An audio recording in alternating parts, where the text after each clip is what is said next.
I was extremely hopeful about this eBay purchase as soon as I saw the incredible way in which it was packaged. A thin slice of cardboard on each side, and even this super durable foam square on top, ready to withstand even the most treacherous shipping conditions. Removing the PC from the box revealed this very healthy rattle.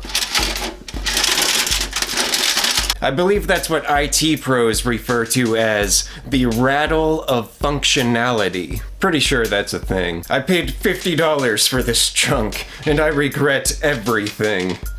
Almost. I was browsing eBay for older used computers again, specifically in the 4 parts or not working section, thinking it might be a fun project to buy a broken computer and see if I can fix it. Because I'm a sick man. I'm sick, I have a problem, I can't stop. I bought this untested device, which often untested on eBay means we know it's broken, but we don't want to say so. Which it turns out it wasn't even broken, which should make me happy. But again, I'm sick. Plus, this computer kind of sucks. The deal was alright, but it's just nothing to be excited about. Honestly, I should have done some more research. Well, done some more research and maintained a shred of self-control. Not my style. I actually don't mind the design of this PC in terms of size and form factor. It is the HP 280 G3 Micro Tower. It caught my eye and made me curious because usually with the HP Micro Towers from around that era, there's a lot of opportunity for upgrades. But as we break it open and explore further, you'll probably agree with me that it's just a large, wasted opportunity. It has the standard size of a micro tower model with none of the positive features. The gifts just keep on giving as the case keeps getting stuck and I have to pry it open with a screwdriver, but that's not a huge deal, I guess. The cause of the rattling in here looks like a few screws, which I don't even know where those came from or what they're supposed to go to, and a couple hard drive caddies that don't even seem to fit with this case. That's just a bonus, I guess. At this point, I'll take a couple free caddies. Even though as we go along, you'll see this isn't terrible, this is where the disappointment starts. There's a crazy amount of empty space in here that it's mostly just dead space. You can fit a full-size GPU, which is good, but nothing impressive in regards to how many drives it can hold or anything like that. There's no M2 port of any kind except the one for a Wi-Fi card, but no way to boot from an M2 SSD. There's only one 16-lane PCIe slot on the board, which would force me to choose between a GPU and an M2 to PCIe type adapter like I've used in previous videos with other models. Having one without the other doesn't make me very excited to push the performance of this build, and I wouldn't have high expectations that way, so I'm not going to, which leaves the question of what to do with it. Honestly, $50 for this computer isn't terrible, even for a bare bones type of deal. There's just not that much room for upgrades, and really it's not for me. I dropped in a stick of RAM and booted it up just to test it out and run the Windows install. It's fully activated without asking for a Windows key during the install, so that means there is an official Windows key tied to the BIOS, which is always a bonus, and it did also come with an i3-6100 CPU, which I'm glad it had a CPU, but to use the most technical terms, it's pretty meh.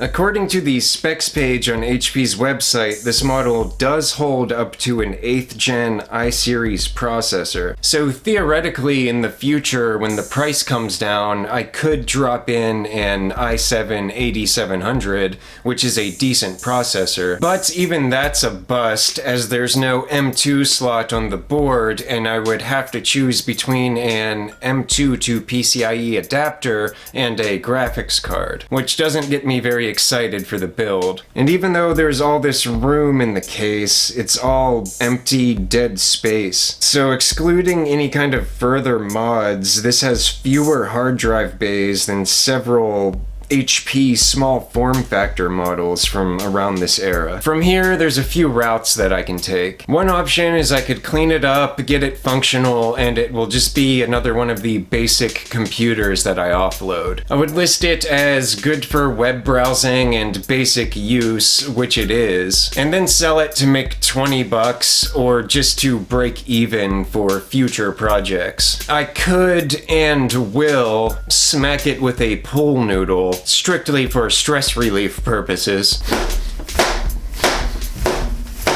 I'm also building a collection of computers that aren't great to sell, but that are solid for web browsing, as I found a charity that will take and distribute computers to people in need, so I have a few put aside for that purpose. Not quite as satisfying as destruction via pool noodle, but perhaps the more virtuous path. But I digress. Thank you to everyone watching, and a special thanks to people who have been commenting, liking the videos, and subscribing. I was at less than 50 subscribers for about 2 years straight, so this has been pretty crazy, and I really appreciate it, as always, so thank you. And I'll catch you later.